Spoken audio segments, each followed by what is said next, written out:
अमृत वर्षा। चौथा प्रवचन, जागरण का आनंद। मेरे प्रिय आत्मन, हमने क्राइस्ट को सूली दी कि कुछ लोगों को उन्होंने बेवक्त जगा दिया और सुकरात को जहर दे दिया, क्योंकि सोने वाले पसंद नहीं करते कि उनकी नींद टूट जाए। लेकिन जिन्हें जागरण का थोड़ा भी अनुभव होता है, जिन्हें जागरण के आनंद की थोड़ी सी भी ध्वनि मिलती है, उनकी भी एक मजबूरी है, उनकी भी एक विवशता है, वे बिना जगाए नहीं रह सकते। इसलिए अगर आपकी नींद में मेरी बातों से थोड़ी चोट पहुंचे और आपको थोड़ा करवट बदलनी पड़े, या आपके भीतर कोई जागरण अनुभव हो, आपके सपने टूट जाएं, तो मुझे क्षमा करना। यह मेरी मजबूरी है कि मैं कुछ आपकी नींद को तोड़ूं, यह जानते हुए कि नींद टूटना, नींद को तोड़ना दुखद है। लेकिन यह भी जानते हुए कि जिसकी नींद टूट जाती है, वह जब जाग कर देखता है तो उसे पता चलता है कि नींद से बड़ा और कोई दुख न था, नींद से बड़ी और कोई पीड़ा न थी। बुद्ध और महावीर ने तो जीवन को आनंद कहा है। उपनिषद के ऋषियों ने चिल्लाकर कहा है कि अमृत और आनंद है यह जीवन। जिन्होंने उस जीवन को जाना है वे तो नाचने लगे हैं, लेकिन हम भी उसी जीवन में खड़े हैं और हमें कुछ दिखाई नहीं पड़ता। हम उन अंधों की भांति हैं जो प्रकाश में खड़े हों और जिनकी आंखें बंद हैं और जिन्हें प्रकाश का कोई अनुभव नहीं मालूम होता। और हम उन लोगों की भांति हैं जिनके चारों तरफ आनंद बरस रहा हो, लेकिन जिनके भीतर कोई रिसेप्टिविटी, कोई ग्राहकता नहीं है, और इसलिए वे आनंद से वंचित रह जाते हैं। यह जो सारी दुनिया में घटित हुआ है, अगर यह स्थिति नहीं तोड़ी जा सकी, अगर यह दुर्भाग्य नहीं पहुंचा जा सका, तो बहुत असंभव नहीं है कि मनुष्य थोड़े दिनों में एक सामूहिक आत्मघात कर ले। एक यूनिवर्सल सुसाइड से हम गुजरने के करीब हैं। यह हो सकता है कि बहुत जल्द हम देखें कि हम सारे लोगों ने इकट्ठा अपने को समाप्त कर लिया है। दुखी आदमी मरना चाहता है, दुखी सदी भी मरना चाहती है, और वह मरने के उपाय खोजती है अनेक बहानों से। पिछले 50 वर्षों से हम मरने के बहाने खोज रहे हैं। 2 महायुद्ध हमने किए इस आशा में कि हम मर जाएंगे। 10 करोड़ लोग मरे, लेकिन हम फिर भी बाकी रह गए। मनुष्यता बहुत बड़ी है। अब हम एक तैयारी कर रहे हैं कि एक मनुष्य न बच सके, एक मनुष्य क्या, एक जीवन का कोई भी स्पंदन शेष न रह सके। लोग सोचते होंगे युद्धों का कारण आर्थिक है, लोग सोचते होंगे युद्धों का कारण राजनैतिक है। युद्धों का कारण न आर्थिक है, न राजनैतिक है, युद्धों का कारण आध्यात्मिक है। जब मैं धर्म की बात करता हूं, तो वे मंदिर आपकी आंखों में न आ जाएं जो चारों तरफ खड़े हैं, वे मस्जिदें आपको न दिखाई पड़ने लगे जो चारों तरफ बनी हुई हैं, वे सारी बातों से मेरा धर्म का संबंध नहीं है। उस तरह के तथाकथित झूठे नामों ने, उस तरह की मूर्तियां और उस तरह के शास्त्रों ने मनुष्य को खंडित किया है, संगीत से नहीं भरा। और उस तरह के धर्म के नाम पर बहुत पाप हैं, बहुत खून है, उस तरह के धर्म के नाम पर मनुष्य के इतिहास में जितनी बुराई हुई है और किसी चीज से नहीं हुई। उस धर्म की मैं बात नहीं कर रहा हूं, मैं तो उस सनातन, उस शाश्वत धर्म की बात कर रहा हूं जिसका बाहर के जगत से कोई संबंध नहीं होता, जिसका संबंध तो भीतर के जगत से है, और जिसका संबंध तो भीतर मनुष्य के मन को मंदिर में परिणत करने से है। हम उसी अनुभूति में, जिस अनुपात में हमारी ग्राहकता हो जाती है। जिस आदमी के पास आंख नहीं है उसे प्रकाश का अनुभव नहीं होगा। प्रकाश हो, इससे कोई फर्क नहीं पड़ेगा। प्रकाश का होना काफी नहीं है, आंख भी चाहिए। आंख का क्या अर्थ है? आंख का अर्थ है हमारे पास ऐसा अंग चाहिए जो प्रकाश की संवेदना को पकड़ सके। सारे जगत में संगीत गूंजता हो, लेकिन किसी के पास कान न हो तो क्या होगा? संगीत काफी नहीं है, कान चाहिए जो उस संगीत को पकड़ सकें। सारा जगत परमात्मा से भरा है, लेकिन हमारे पास वह आंख चाहिए जो उसे पकड़ सके, वे कान चाहिए जो उसे सुन सकें, वह हृदय चाहिए जो उससे आंदोलित हो सके। और मनुष्य के भीतर वैसे अंतःकरण का विकास हो सकता है। इसलिए यह न पूछें कि ईश्वर है या नहीं, यह पूछें कि क्या ऐसा अंतःकरण हो सकता है भीतर जो संसार के भीतर कुछ और भी देखने लगे, जो दृश्य के भीतर कुछ और भी अनुभव करने लगे, जो पदार्थ के भीतर और भी सूक्ष्म स्पंदनों को जानने लगे जो कि पदार्थ के नहीं हैं। तो जब मुझसे कोई पूछता है ईश्वर है या नहीं, तो मैं उससे पूछता हूं, यह वैसी बात ही है जैसे अंधा पूछे प्रकाश है या नहीं। अंधे को पूछना चाहिए क्या आंख होती है या नहीं। वे लोग जो पूछते हैं ईश्वर है या नहीं, गलत बात पूछते हैं। और फिर उस गलत बात को पूछकर 2 तरह के वर्ग दुनिया में विभाजित हो गए हैं। एक कहता है ईश्वर है, एक कहता है ईश्वर नहीं है। ये दोनों नासमझों के वर्ग हैं। क्योंकि ईश्वर, कोई झगड़ा नहीं हो सकता, सवाल तो आंख का है। पूछना चाहिए आंख है या आंख नहीं है। आंख नहीं है तो परमात्मा नहीं होगा, और आंख है तो परमात्मा के सिवाय और कुछ भी नहीं रह जाता है। इसलिए विवाद वहां नहीं है, और जो शास्त्र उस पर विवाद करते हैं वे नासमझों ने लिखे होंगे। और जो लोग इस संबंध में विभाजन करते हैं कि हम आस्तिक हैं और नास्तिक हैं, वे अज्ञानियों के वर्ग होंगे। उन्हें कुछ ज्ञान, उन्हें कुछ बोध नहीं है। जिसे बोध है वह यह पूछता नहीं, यह सवाल नहीं है। जिसे दिखाई पड़ता है उसमें श्रद्धा उत्पन्न होती है, उसमें ज्ञान उत्पन्न होता है। उसे दिखाई पड़ना शुरू होता है, उसका सारा जीवन परिवर्तित हो जाता है। कैसे वह अंतःकरण, कैसे वह आंख पैदा हो सके, उस संबंध में मैं थोड़ी सी बातें मैं आपसे आज कहना चाहूंगा। अगर मनुष्य को अपने को बदलना है तो कुछ करना होगा। इस जगत में जितने उतार हैं उन उतारों के लिए कुछ भी नहीं करना होता है, उन पर तो कोई लुढ़कता चला जाए तो भी नीचे पहुंच जाएगा। लेकिन जितने चढ़ाव हैं उनके लिए कुछ करना होता है, और बहुत कुछ करना होता है।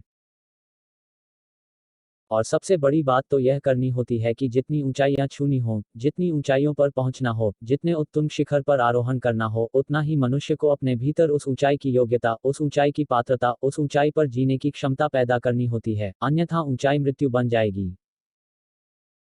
जो लोग नीचाइयों में जीने के आदी हैं, वे लोग ऊंचाइयों पर अगर ले जाए जाएं और उनके भीतर पात्रता और क्षमता पैदा न हुई हो तो ऊंचाइयां उनके लिए मृत्यु हो जाएंगी।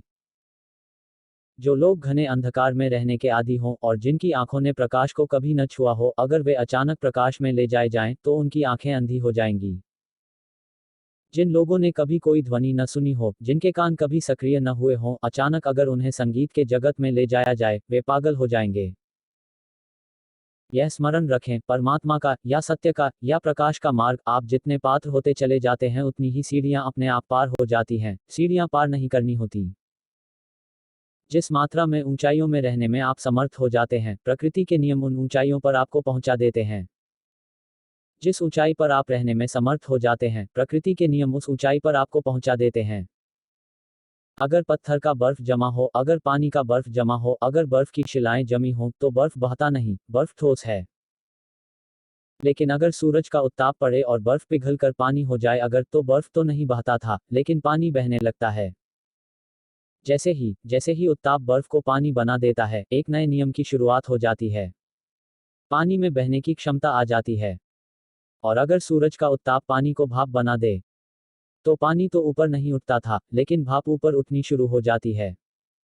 जैसे ही पानी भाप बनता है, भाप ऊपर उठने लगती है। उसकी गति ऊपर की तरफ शुरू हो जाती है। जिस बात की पात्रता पैदा हो जाए उसी जगत में संचरण शुरू हो जाता है, उसी जगत में प्रवेश शुरू हो जाता है। हमारे भीतर यह पात्रता उत्पन्न हो सके, उसके कुछ सूत्र आपको मैं समझाना चाहूंगा। 5 सूत्रों की आज मैं बात करना चाहता हूं। पहला सूत्र है, जो पात्रता उपलब्ध करना चाहता है उसे श्रमनिष्ठा, उसे आत्मश्रद्धा उत्पन्न करनी होगी। श्रमनिष्ठा और आत्मश्रद्धा का अर्थ मैं आपको समझा दूं। कुछ लोग हैं इस जमीन पर जो सोचते हैं कि परमात्मा किसी के प्रसाद से मिल जाएगा। कुछ लोग हैं जो सोचते हैं परमात्मा किसी के आशीर्वाद से मिल जाएगा। ऐसे लोगों के सोचने का पूरा दृष्टिकोण भ्रांत है। ऐसे लोग अपने तमस को, अपने आलस्य को इस सारी बातों में छिपाते हैं। हम क्या करें, जो कुछ करेगा परमात्मा कर देगा। किसी साधु की, किसी गुरु की कृपा से सब कुछ हो जाएगा। जो कहते हैं कोई किसी के चरणों में हम समर्पित हो जाएंगे, वह सब कर देगा। पात्रताएं मुफ्त में नहीं मिलती हैं, क्योंकि पात्रताएं तो आंतरिक परिवर्तन हैं। पात्रताएं कोई वस्तुएं नहीं हैं कि कोई दे दे, क्षमताएं कोई वस्तुएं नहीं हैं कि कोई आपको दान कर दे। न सत्य बाजार में खरीदा जा सकता है, उसके लिए तो स्वयं का प्रयास, स्वयं का श्रम और स्वयं पर श्रद्धा रखनी होगी। और बड़ी मजे की बात है, जो लोग स्वयं पर श्रद्धा नहीं कर सकते हैं वे लोग दूसरों पर श्रद्धा करना शुरू कर देते हैं। जो आदमी दूसरों पर श्रद्धा करता है वह किसी न किसी रूप में स्वयं के प्रति अश्रद्धालु है। तो मैं कहता हूं, किसी पर श्रद्धा मत करना, एक ही श्रद्धा काफी है कि वह स्वयं पर हो। यह आस्था और यह निष्ठा कि मेरे भीतर भी मनुष्यता है, मेरे भीतर भी मनुष्यता का ही स्पंदन है, मेरे हृदय में भी वही धड़कनें हैं जो बुद्ध के, महावीर के, कृष्ण या क्राइस्ट के हृदय में थीं। श्रम में कौन संलग्न होगा, और सत्य श्रम से ही मिलेगा। इस जगत में क्षुद्रतम चीजें भी बिना श्रम के उपलब्ध नहीं होती हैं, और क्षुद्रतम चीजों के लिए भी मूल्य चुकाना होता है। सत्य के लिए क्या मूल्य चुकाना होगा? श्रम और आत्यंतिक श्रम। और उस सीमा तक मूल्य चुकाने का साहस कि अगर मुझे जीवन भी खोना पड़े तो मैं खो दूंगा। जिनके लिए जीवन ही अंतिम मूल्य है, वे लोग संसारिक हैं। और जिनकी दृष्टि में जीवन से भी मूल्यवान कुछ है, वे लोग धार्मिक हैं। जीवन का बहुत मूल्य है, लेकिन प्रेम का उससे भी ज्यादा मूल्य है। और जो लोग प्रेम को नहीं समझ पाते, वे ही केवल जीवन से अटके रह जाते हैं। और जो प्रेम को समझ लेते हैं, वे जीवन से मुक्त हो जाते हैं। और जो आदमी जीवन से मुक्त हो जाता है, वह आदमी मृत्यु से मुक्त हो जाता है। मृत्यु केवल उनके लिए है जो जीवन से बंधे हैं। तो जीवन के ऊपर एक ऐसा बिंदु खोज लेना मृत्यु से मुक्त हो जाने का मार्ग है। अमृत उन्हें उपलब्ध होगा जो जीवन के ऊपर कुछ खोज लेते हैं।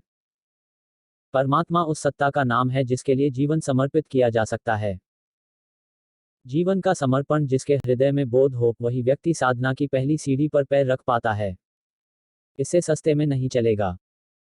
और इससे सस्ते में जो कहता हो और इससे ज्यादा शॉर्टकट और छोटे रास्ते जो बताता हो, वह झूठी बातें कह रहा है और आपके आलस्य का शोषण कर रहा है। कोई कहता है थोड़ी माला जपो, कोई कहता है थोड़ा दान करो, कोई कहता है थोड़ा रोज मंदिर जाओ, कोई कहता है रोज सुबह किसी शास्त्र का पाठ कर लो, सब ठीक हो जाएगा।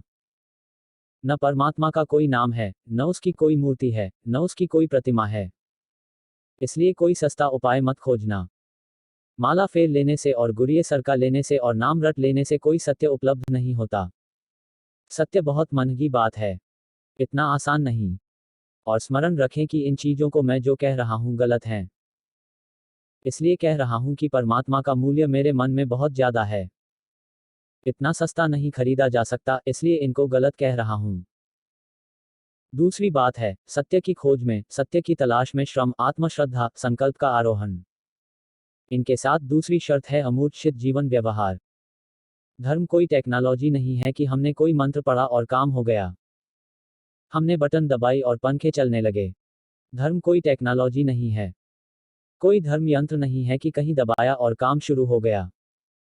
धर्म तो समग्र जीवन परिवर्तन है। उसमें कोई एक बिंदु नहीं छूना, उसमें तो पूरे जीवन को ही छूना पड़ेगा। और धर्म तो पूरे जीवन को बदलने की बात है।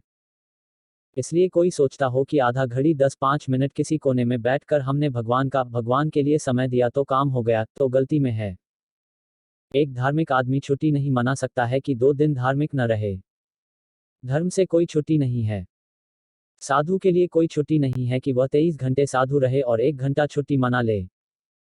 1 घंटा छुट्टी मना ले, 23 घंटे खराब हो जाएंगे। एक क्षण को भी छुट्टी नहीं मनाई जा सकती। धर्म के जगत में कोई अवकाश, कोई छुट्टी नहीं होती। सतत और अखंड, सतत और अखंड, सुबह से सांझ, सांझ से सुबह, एक एक श्वास में उसको साधना होगा। इसलिए दूसरा तथ्य अमूर्छित जीवन व्यवहार। जीवन में मूर्छा न हो, जीवन के व्यवहार में मूर्छा न हो। हम कोई काम सोए सोए न करें, हर काम में जागरण हो।